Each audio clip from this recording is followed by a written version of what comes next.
Tu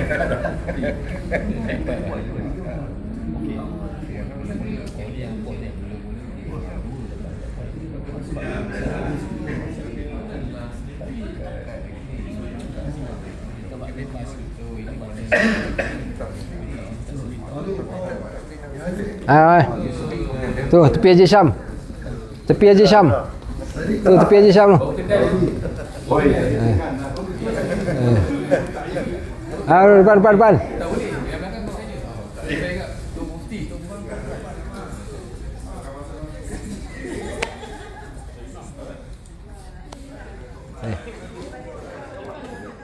Bismillahirrahmanirrahim. Wahaikum bitahiyatul Islam, tahiyatul mubarakah, tahiyatul salamah. Assalamualaikum warahmatullahi wabarakatuh. Kabarnya? Apa khabar semua? Sihat? Alhamdulillah. Alhamdulillah Rabbil Alamin. Wal aqibatu lil muttaqin ala umur dunya wad din. Asyhadu an la ilaha illallah wa asyhadu anna Muhammadan abduhu wa rasuluh. Allahumma salli ala sayyidina Muhammad wa ala alihi wa sahbihi ajma'in. Amma ba'd. Alhamdulillah, kita bersyukur pada Allah SWT. Walaupun pertemuan petang tadi tak berjaya, tapi Alhamdulillah pada malam ni terjaya juga untuk menghimpunkan hati-hati dan jasad-jasad kita dalam program ilmu ini. Mudah-mudahan Allah catat segala keberadaan kita dalam majlis ilmu ini dan Allah berikan ganjaran dengan sebaik-baik ganjaran, dan mudah-mudahan kita dinaungi di bawah sayap para malaikat dan didoakan oleh para malaikat sepanjang kita berada dalam majlis ilmu ini, insya-Allah. Dan mudah-mudahan bila kita sebut sebagai majlis ilmu, mudah-mudahan majlis ini termasuk dalam majlis ataupun kita berada dalam satu taman, Rawdatun min Riyadil Jannah, taman daripada taman-taman syurga Allah Subhanahu wa taala, insya-Allah. Dan antaranya lagi kita dapat bersama, dan mudah-mudahan pertemuan ini menatijahkan ukhuwah mahabbah antara kita semua, insya-Allah. Baik, tanpa melengahkan masa, insya-Allah saya dengan sukacitanya mempersilakan Al-Fadhil Ustaz Haji Muhammad Najib bin Qasim untuk pengisian mahabbah kita pada malam ini, insya-Allah. Falyatafaddal mashkura. Bismillah. Assalamualaikum warahmatullahi wabarakatuh. Alhamdulillah wassalatu wassalamu ala Rasulillah wa ala alihi wa sahbihi wa man walah. Allahumma ja'alna min ahli al-Quran. Allahumma ja'alil Qur'ana rabi'a qulubina. Rabbana zidna 'ilman yanfa'una. Rabbana yassir wa la tu'assir wa tammim bil khair. Walhamdulillahi rabbil alamin. Wa ba'd. Baik, makasih pada Ustaz Syarafi dan juga pengurusan 3D. Tadi dah ditegur jangan sebut 3D, yang betulnya adalah 3D. 3D ada maksud yang lain, so 3D kita sebut 3D lah. Tapi pernah satu kali saya sebut 3D, dia orang tanya pula 3D dengan 4D tu ada beza ke tak? Sampai hati. Okey, gurau saja. Baik, alhamdulillah pada malam ni saya tadi duduk berfikir juga. Mula petang tadi benda lain saya nak cakap sebab petang. Tapi bila qadarallahu wa ma syaa fa'al, di sana bila sesuatu benda yang kita rancang tak berlaku, disunatkan kita menyebut satu istilah qadarallahu wa ma syaa fa'al. Maksud dia adalah Allah telah tentukan apa yang Allah kehendaki. So kita rancang lain, tapi yang berlakunya lain. Bila kita datang, saudara kita daripada MIM menggunakan tempat ni, walaupun dah pun diberikan pada kita pukul 5 daripada pihak pengurusan Hotel Jumairah, dia bagi pukul 5, tapi bila kita datang dia orang masih guna. Jadi walaupun nama tempat ni Jabal Omar, kalau nak ambil semangat Omar tu memang kita dah pecah pintu dah. Tapi sebab kita ambil Omar selepas Islam, seorang yang tenang, jadi kita tak apalah, kita sabar. So bila bertukar ke selepas daripada waktu Isyak, kebetulan pukul 9.30 dah makan dah pula. Jadi suasananya bertukar, lampu dia pula lampu romantik. Okey, so harap-harap tu lampu ini tidak mengganggu gugat hati-hati kita untuk menerima apa yang kita nak sampaikan, dan mudah-mudahan juga dengan suasana yang tenang ini menjadikan jiwa kita juga tenang. Saya nak cadang nanti siapa yang free cuba ikut jalan belakang Jumeirah ni, jalan terus saja menghala keluar sampai bertemu dengan hotel address. Kau dah sampai dah jalan sampai situ dah.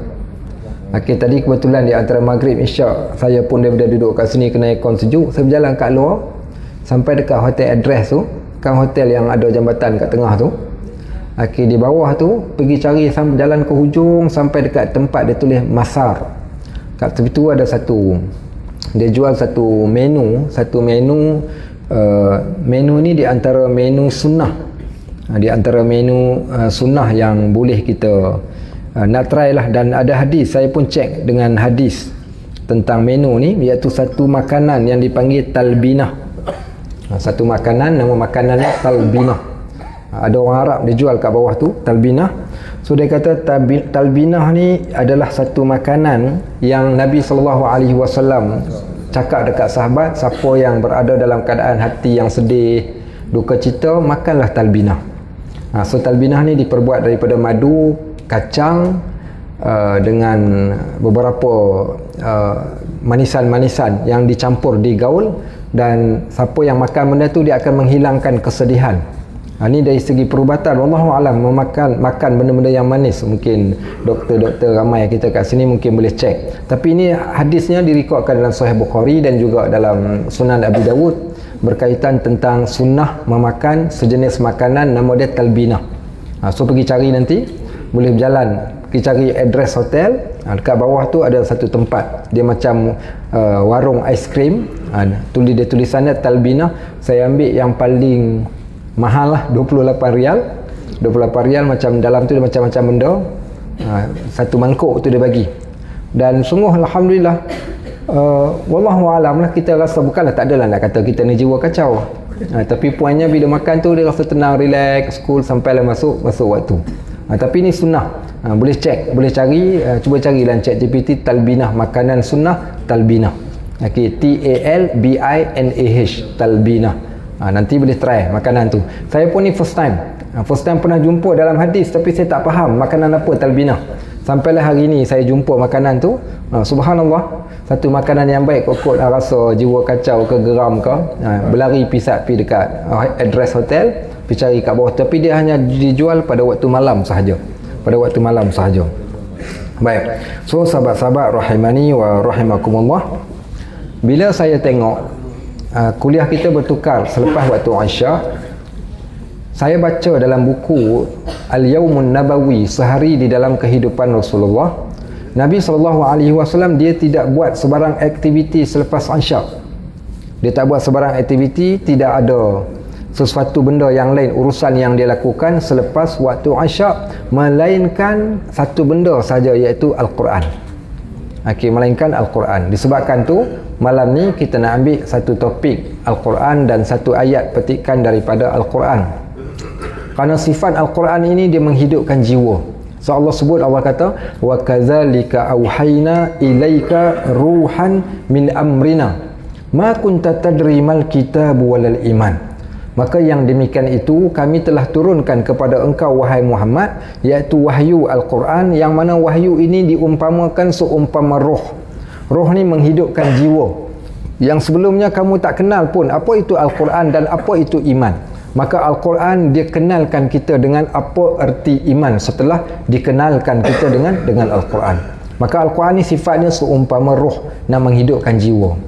Dan Nabi SAW selepas Isyak, saya membaca beberapa hadis yang menceritakan tentang waktu selepas Isyak. Di antaranya hadis Nabi SAW pernah berjalan selepas Isyak dengan Abu Bakar dan Umar. Dan mereka melalui, nanti kita kat Madinah, saya ingatlah tahun ni kita buat ziarah sekitar Masjid Nabawi, kita buat waktu malam. So selepas solat maghrib, kita solat kat masjid, kita berkumpul, kemudian kita terus berjalan So ngam-ngam satu pusingan masuk waktu isyak. So kita tak buang masa begitu saja. So kita akan berjalan sampai dekat belakang masjid, depan Raudhah. Kat situ ada rumah seorang sahabat. Nama rumah sahabat ni iaitu Abu Musa al-Asy'ari. Waktu Nabi lalu kat rumah Abu Musa al-Asy'ari, Nabi SAW dia dengar Abu Musa ni sedang membaca Al-Quran. Dan apa Nabi buat? Nabi berhenti berdekatan dengan rumah Abu Musa ni mendengar bacaan Al-Quran yang dibacakan oleh Abu Musa al-Asy'ari. Dan esoknya ketika Nabi jumpa dengan Abu Musa, Nabi kata, "Ya Abu Musa, laqad utita bimadhamiri ali Dawud." Wahai Abu Musa, aku dengar bacaan Al-Quran kau semalam. Maka mengingatkan aku tentang suara engkau tu seumpama seruling Nabi Allah Daud alaihi salam. Maksudnya suara yang mempunyai suara yang sedap. Saya suara tak sedap. Suara Ustaz Syarafi, suara yang sedap. Bila kita dengar suara dia, suara yang Masya Allah, subhanallah, Allah berikan ada orang yang suara sedap. Baik, jadi Nabi dengar. Hadis yang kedua, hadis Nabi SAW balik di waktu tengah malam, masuk di dalam masjid. Nabi melihat Abdullah ibnu Mas'ud sedang membaca Al-Quran. Waktu tengah solat ni, Abdullah ibnu Mas'ud baca Quran. Nabi berhenti berdiri tegak dan mendengar bacaan Al-Quran yang dibacakan oleh Abdullah ibnu Mas'ud radhiyallahu an. Kemudian Nabi kata, siapa yang nak dengar macam mana Jibril ajarkan pada aku Al-Quran, maka dengarlah bacaan Abdullah ibnu Mas'ud. Baik, begitu juga Nabi SAW dia tidak akan tidur di waktu malam, melainkan dia baca Al-Quran. Agak-agak surah apa Nabi baca sebelum Nabi tidur? Surah Al-Mulk, surah Sajdah. Tu ni, wani kau ajari. Wani. Okey. Sejadah dengan Al-Mulk. Okey, lain? Ada lagi surah lain? Al-Mulk. Lagi? Surah? 3 Qul. Okey, betul. 3 Qul. Okey, 3 Qul. Al-Mulk, As-Sajdah. Ada lagi yang lain? Mana ada Kak Ros? Mana Kak Ros? Mana Kak Ros? Mana ada? Tak nampak. Ada kat belakang sekali tu. Surah apa Kak Ros? Surah apa Nabi baca sebelum tidur? Ingat? Surah apa? Yasin. Bukan. Surah apa? Surah apa? Malam ni geng depan nampak selamat. Tak ditanya, geng tanya, kita tanya geng belakang lah. Tak ada. Subhanallah, barakallahu fiqh. Okey, baik. Surah apa Nabi baca sebelum tidur di waktu malam? Kita dah sebut surah Al-Mulk, betul? Kita dah sebut surah As-Sajdah, betul? Kita dah sebut 3 Qul, betul? Nabi tiup ke atas tapak tangan, Nabi sapukan pada badan dia. Betul? Itu hadis yang sahih. Baik, ada lagi tak hadis yang lain? Ada. Saya pun terkejut. Sebab tu penting kita katakan bila kita baca hadis-hadis ni baru kita dapat faham. Tak apa lalu kat depan, tak apa tak ada pentalarang. Dia lalu jauh dia pusing. Okay, baik. So kalau kita lihat hadis-hadis tu, subhanallah, akhirnya saya buat satu kesimpulan. Kesimpulannya apa? Nabi SAW dia takkan tidur melainkan dia jadikan perbuatan terakhir dia adalah baca Quran selepas pada waktu isyak. So apa yang Nabi SAW baca? Ada hadis Nabi sebut surah Sajdah, hadis riwayat Aisyah. Ada hadis Nabi baca surah Al-Mulk, juga riwayat Aisyah. Pasal Aisyah dia duduk dekat Nabi, dia tahu apa yang Nabi baca. Dan ada hadis yang menunjukkan Nabi SAW membaca surah Bani Israel. Surah apa pula Bani Israel ni? Ada tak dalam Quran surah Bani Israel? Ada. Surah apa? Al-Isra. Nabi baca surah Al-Isra sebelum tidur. Baik, ada lagi riwayat yang lain. Nabi SAW membaca surah Az-Zumar sebelum tidur. Nabi baca surah Az-Zumar. Ada lagi riwayat yang lain. Nabi SAW membaca surah Al-Musabbihat. Surah Al-Musabbihat, surah apa ni? Surah yang bermula dengan Sabbahalillah. Ada juga hadis riwayat yang lain, Nabi SAW membaca Hawamim, iaitu surah yang bermula dengan Hamim. Baik, surah Hamim. Baik, akhirnya kesimpulannya sebenarnya tak kisah pun dia nak baca surah apa pun. Sebab tu bukan hanya surah Al-Mulk semata-mata. Orang kita dia hanya baca surah Al-Mulk, tak apa, bagus. Tapi sebenarnya Nabi SAW takkan tidur melainkan diakhiri perbuatannya dengan membaca Al-Quran. Hatta disebut di dalam hadis iza awa ila firasyih, sehingga ketika dia naik ke atas tempat baring dia masih lagi membaca, iaitu baca Al-Quran 3 Qul yang ditiup di atas tapak tangan. Sehingga Nabi SAW bangun daripada tidur pun, perbuatan pertama selepas doa bangun daripada tidur juga membaca Al-Quran, ayat 190 surah Ali Imran. Pendek kata, kehidupan Nabi adalah Al-Quran. Sehingga kata Aisyah, kana khuluquhul Quran, adalah akhlak Nabi ni adalah Al-Quran. So disebabkan itu, kita ambil selepas Isyak ni, iaitu satu topik berkaitan tentang Al-Quran. Jadi saya nak bawa tuan-tuan untuk pergi kepada satu surah. Nak ambil surah ni kan nak cerita apa Nabi buat ketika Nabi nak tidur? Kalau kita nak cerita Nabi nak tidur ke, pilih cerita sunnah ketika Nabi SAW nak tidur, ataupun nak ambil satu petikan, satu ayat daripada Al-Quran? Sunnah sebelum tidur sebab ayat Quran ni saya rasa, tapi ayat ni bagus, tapi saya akan buat, tapi mungkin lepas asar. Ayat ni yang patut kita tahu, dan insya-Allah kita jadikan sebagai salah satu topik kita nanti selepas ni. Tapi kita nak cerita sunnah Nabi SAW ketika Nabi SAW nak tidur. So kita akan ada modelnya nanti. Mana Ahmad? Mana Ahmad?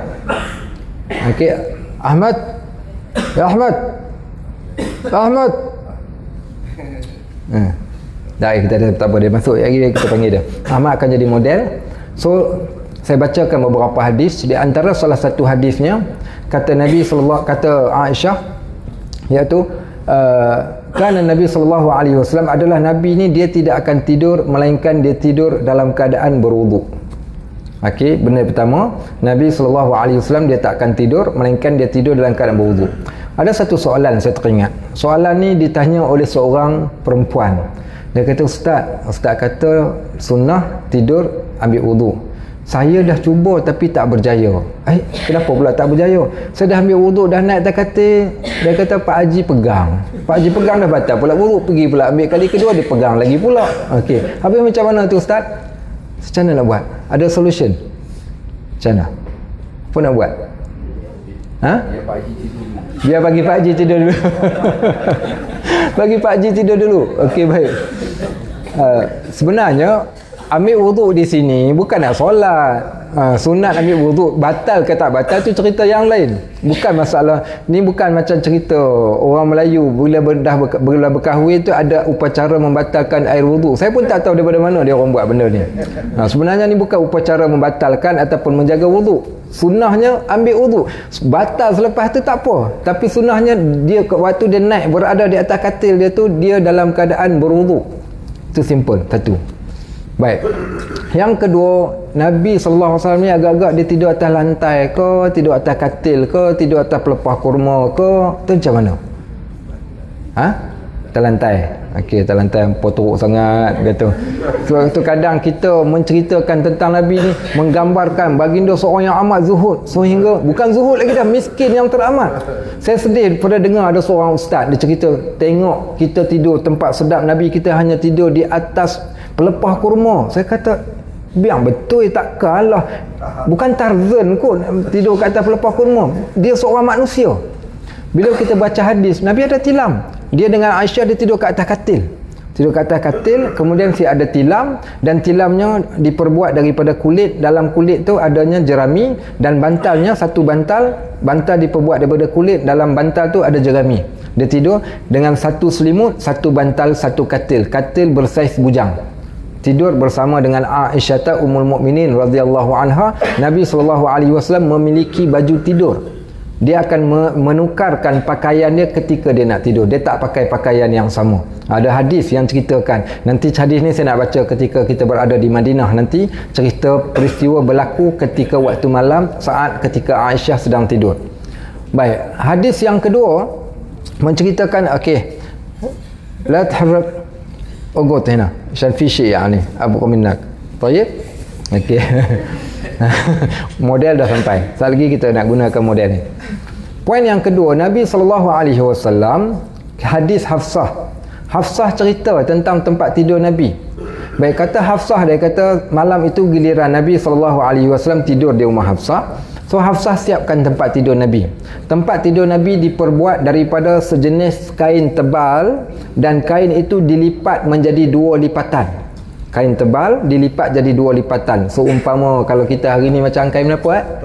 Toto macam tu lah. Okey. Kemudian malam tu Hafsah kata, sebab aku nak bagi Nabi SAW tidur lebih selesa, aku tukarkan daripada 2 lipatan menjadi 4 lipatan.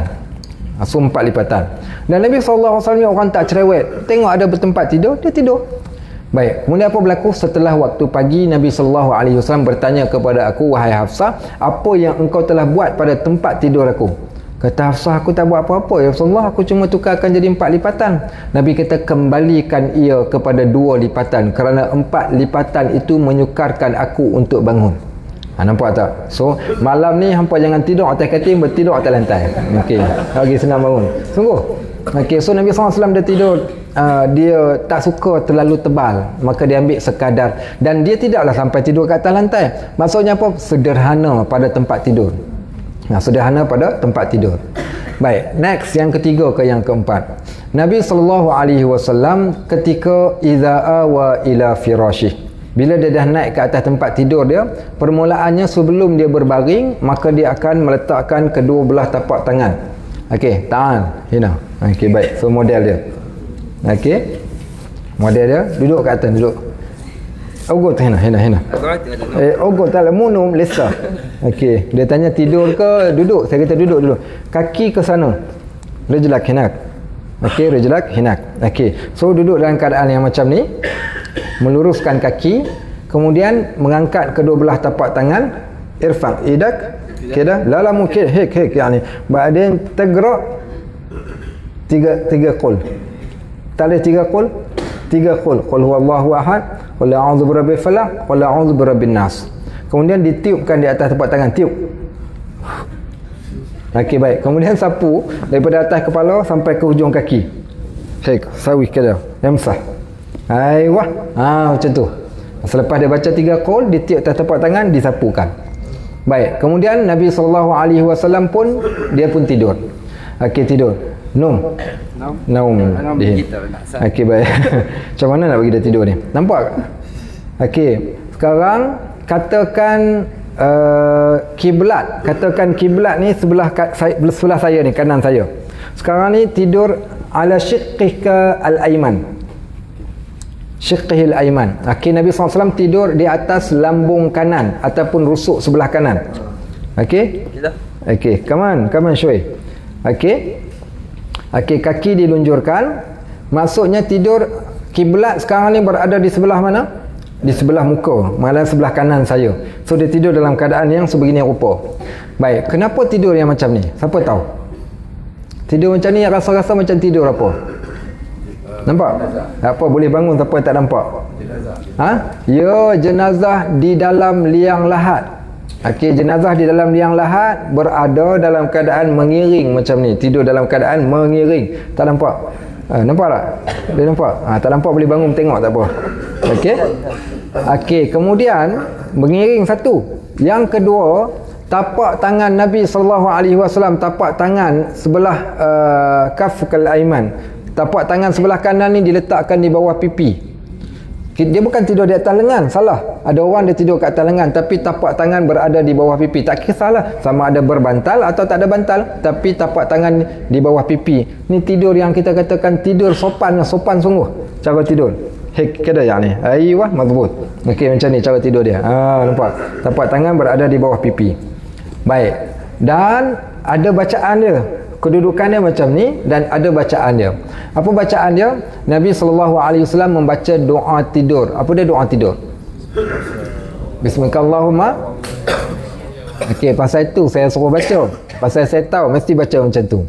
Sebenarnya di sana ada satu riwayat yang lain, cara bacaan doa tidur, doa yang berbunyi, saya baca sebut Bismillahirrahmanirrahim. Amutu wa ahya. Okey, baca pula doa yang selalu tuan-tuan baca. So apa beza? Ya, terbalik. Baik, apa kesan kalau kita terbalikkan? Sebagaimana hak baru saya bagi dengan hak lama yang tuan-tuan dah hafal. Hak lama kita baca Bismillahirrahmanirrahim ahya wa amut, dengan nama Tuhan yang menghidupkan dan mematikan. Pasal itulah tidur tak bangun-bangun. Pasal diakhiri dengan mati. Sungguh. Pernah dengar tak perkataan orang Jawa pernah sebut? Apa dia? Turu maut. Ada orang Jawa sini. Turu maut. Tak ada orang Jawa kita, subhanallah, tahun depan kena cari seorang jemaah haji orang Jawa lah. Tahun ni tak ada orang Jawa. Turu maut. Turu maut ni maksudnya tidur mati. Tidur mati. Baik. Dan Nabi SAW sebut, dia kata nahnul anbiya nahnul anbiya nanamul ain wala yanamul ain wala yanamul qalb. Kami para nabi-nabi hanya tidur mata tapi tidak tidur hati. Tapi bila kita sebut dengan nama Allah yang menghidupkan dan mematikan, so dia punya susunan dia tak betul. Yang betulnya adalah dengan nama Allah yang mematikan dan menghidupkan, kerana tidur itu adalah mati kecil. Selepas kita mati kecil, kita akan dihidupkan ketika kita bangun semula. So doa yang Nabi baca. Dan juga di sana Nabi SAW membaca satu bacaan yang mana bacaan ini Nabi SAW baca sebelum melelapkan mata. Okay, saya baca, sekejap lagi boleh sebut sama-sama. Kadang lupa dah. Sekejap. Isyu doa qabl nawm anta ta'rif isyu tad'u anta. La ghairu minha. Nampak? Dia pun hafal yang kita sebut yang baru tu. Bismillahirrahmanirrahim amutu wa ahya musyrik. Nah nama lizin mengul ahya wa amut. Ahya wa amut. Dia ketawa bila kita baca macam tu. Sebab susunan dia tu. Baik. Tapi saya baca ada juga riwayat yang, tapi riwayat amutu ahya wa amut tu lebih kuat berbanding dengan yang satu lagi. Baik. Kemudian Nabi SAW yang terakhir dia baca Rabbi. Sekali lagi, Rabbi qini azabaka yauma tab'athu ibaduk. Rabbi qini azabaka yauma tab'athu ibaduk. Anta tahfaz hadha doa? Arif. Anta taqra hadha? Baik. Dia tanya dia tahu tak doa tu, dia kata tahu. Kau baca tak sebelum tidur? Dia kata tak baca. Baik. So, apa maksud doa tu? Doa tu, Tuhan, selamatkanlah aku ketika engkau bangkitkan hamba-hambamu di hari akhirat. Apa poin dekat situ yang kita nampak? Tahu nampak? Doa Nabi baca sebelum baginda melelapkan mata, dia kata, Tuhan, selamatkan aku daripada azabmu ketika hari engkau bangkitkan hamba-hambamu di hari akhirat. So, apa poin Nabi baca macam tu? Siapa boleh nampak gambaran dia? Agak-agak apa boleh kita kaitkan? Apa dia? Apa? Tidur tu seumpama mati. Kalau ditakdirkan ini tidur aku yang terakhir, ya Allah, janganlah bangkitkan aku dalam keadaan janganlah disia-siakan aku ataupun dibiarkan aku ketika hari kebangkitan nanti. Maksudnya tolong bantulah aku, ya Allah. Maksudnya dia tidur pun dia masih ingat akhirat. Sebab tu mentaliti akhirat ni sentiasa, setiap perbuatan yang dia buat ni mesti dikaitkan dengan akhirat. Itulah Nabi kita Muhammad sallallahu alaihi wasallam. Baik, itu cara tidur pertama. Cara tidur yang kedua, kalau sekiranya Nabi sallallahu alaihi wasallam nak tidur sekejap. Ni nak tidur sekejap ni macam mana? Ya Allah. Tidur terlentang. No. Kaki kanan letak atas kaki kiri. Aywah. Tangan kanan aywah mazbut. Yang ni tidur ketika mana dia tidur sekejap. Dia tidur tidak tidur terlalu lama. Nabi SAW tidur dalam keadaan terlentang, kaki kanan diletakkan di atas kaki kiri dan tangan kanan seumpama orang tengah solat. Ni tidurnya. Biasanya tidur ni bila? Ketika Nabi SAW menunggu waktu yang masih mungkin panjang, selepas dia bangun di tengah malam untuk menunggu masuk waktu subuh, dia akan tidur macam ni. Baik, itu satu cara. Cara yang ketiga, Nabi SAW duduk. Duduk, gum. Bangun. Sekarang ni nak tunggu masuk waktu subuh. Nanti kalau kita pergi masjid nanti, mungkin ada orang yang pergi masjid pukul 3 pagi, pukul 2.30, pukul 4. Nak masuk waktu mungkin lambat lagi. Dia takut dia mengantuk. Kalau dia biarkan dia tunduk kepala macam tu, takut dia terlelap. So Nabi SAW dia akan duduk dalam keadaan mengangkatkan kedua belah lutut rapat. Tangan begitu mazbut. Kaki dia tanpa disilangkan. Biasa kita suka silang kan? Tapi Nabi SAW dia tidak silangkan kaki dia, tapi dia hanya letakkan kaki dia macam tu. Dan kepala tunduk ke bawah. Bukan kepala atas lutut, tunduk ke bawah. Tunduk tengok tempat sujud. Tengok tempat sujud. Angkat sikit, irfa' syuai. Dah. Baik, kalau kita tengok orang duduk macam ni, agak-agak lah dia tengah buat apa. Okey, kalau dia tundukkan ke bawah, tunduk rapat macam ni, yang ni kita tahu. Yang ni kita panggil, orang Indonesia dia panggil, orang Jawa panggil nongkrong. Okey, nongkrong. Yang macam ni, nongkrong ni maksudnya dia mungkin dia tidur sekejap. Tapi Nabi SAW bukan tidur macam ni, dia angkat kepala sikit, angkat kepala tengok pada tempat sujud dekat kaki dia. Okey, yang ni kalau duduk kedudukan macam ni, macam mana nampak? Macam-macam apa kalau kita tengok macam ni? Macam apa? Siapa nak nampak? Kedudukan tidur yang macam ni tu macam apa? Ada point? Okey. Ya, betul. Sebab hadis yang cerita tentang Nabi duduk macam ni, kata seorang sahabat ni, aku tengok Nabi SAW duduk dalam keadaan macam ni yang menyebabkan aku tengok dia, aku rasa gerun. Orang yang tengok Nabi tu, dia kata gerun yang tengok Nabi SAW dalam keadaan macam ni. Kenapa dia rasa gerun? Seumpama dia sedang memikirkan satu benda yang amat mendalam pada waktu tu. Semua dia bukan tidur, dia sedang memikirkan sesuatu. Bila kedudukan macam ni, iaitu di antara ketika menunggu masuknya waktu subuh. Waktu subuh Nabi duduk ni, cerita ketika duduk kat dalam masjid. Baik, ada satu lagi cara kedudukan Nabi SAW, lunjukkan kaki, dua belah kaki. Okey, baik. Dan duduk tangan begitu saja, okey? Malish dah. Idak hina. Okey. Dia duduk dalam keadaan yang sebegini rupa. Okey, kaki kanan kat atas kaki kiri.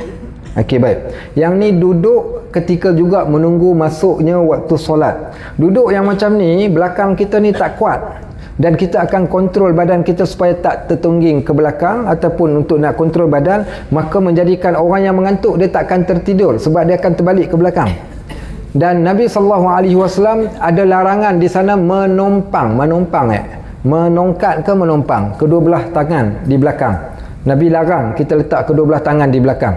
So Nabi duduk tanpa meletakkan kedua belah tangan di belakang, hanya bergadang macam ni, iaitu kita tahan badan kita.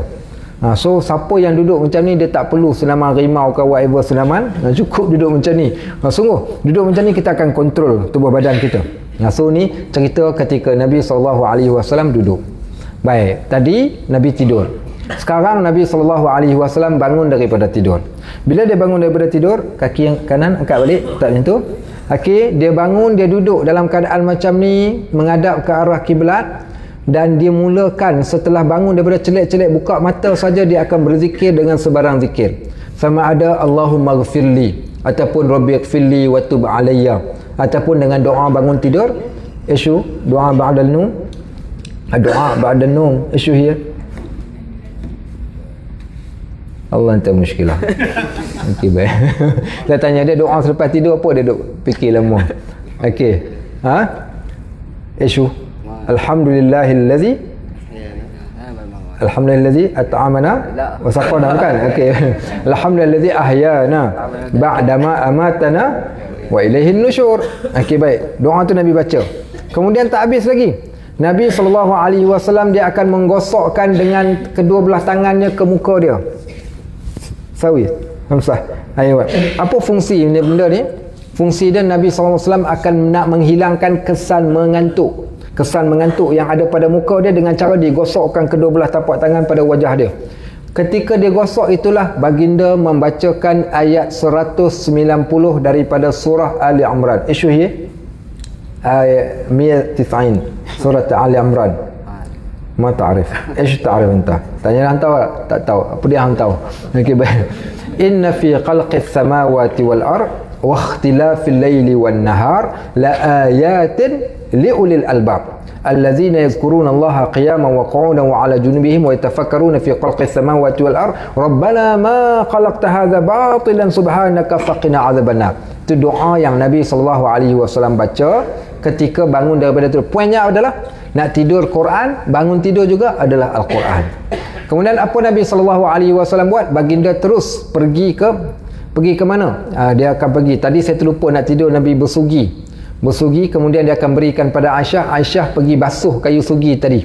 Pergi basuh tu waktu nak tidur. Dan menariknya, tahu tak agak-agak Aisyah buat apa dengan kayu sugi Nabi? Ya, dia ambil kayu sugi itu, dia sugi dulu dengan sugi Nabi itu. Sebab apa? Nak ambil keberkatan air liur Nabi SAW, kemudian baru dia basuh. Okey, kemudian dia basuh. Baik, siapa yang kongsi berus gigi dengan isteri? Itu memang ikut sunnah. Baik. Okey, poin. Kemudian bila Nabi bangun, Nabi terus, dia tak ada berlama-lamaan buat senaman rimau ke, bergayut kat katil ke, kaki letak kat bawah ke tak, ataupun dia mengeliat dulu senaman tak. Nabi SAW terus masuk ke dalam tandas dan dia akan mula membersihkan tangan dia terlebih dahulu. Dalam hadis Nabi kata, kamu tak tahu ketika waktu malam di mana kamu letakkan tangan kamu. Basuh tangan, kemudian dia membasuh kemaluannya, kemudian dia akan mengangkat wuduk selepas tu. Mengangkat wuduk. Selepas keluar daripada bilik ataupun ambil wuduk, Nabi SAW akan terus, dia tak akan buat benda yang lain melainkan solat 2 rakaat. Dan solat 2 rakaat ni adalah solat yang paling ringan, paling simple. Dia bukan solat yang panjang. Solat yang simple sekadar membaca Fatihah, begitu sahaja. Solat yang amat simple, 2 rakaat sahaja. Baik, maka perbuatan ini datang daripada satu hadis yang sahih. Kata Nabi, kata perawi hadis, kata Aisyah Ummul Mukminin, dia kata Nabi SAW ketika dia bangun, apa dia buat? Kerana di sana ada hadis Nabi kata, ketika anak Adam itu sedang tidur di waktu malam, maka ada 3 belitan syaitan pada badannya. Ada 3 belitan syaitan pada tubuh badannya. Bila dia terjaga daripada tidur, sekiranya dia menyebut sebarang zikrullah, terbuka ikatan pertama. Ikatan pertama akan terbuka. Baik, kemudiannya pula selepas daripada tu, dia bangun untuk ambil wuduk, ikatan kedua pula akan terbuka. Kemudiannya pula, saya ulang balik hadis. Bila mana tidur anak Adam, maka ada syaitan akan ikat 3 ikatan pada tubuh badannya. Dan ketika dia terjaga, syaitan akan berkata kepada dia, tidurlah, tidurlah. Baik, sebab tu kita susah nak bangun. Tetapi sekiranya dia menyebut nama Allah ketika waktu tersebut, terbuka ikatan pertama. Kemudian sekiranya dia pergi mengambil wuduk, terbuka ikatan yang kedua.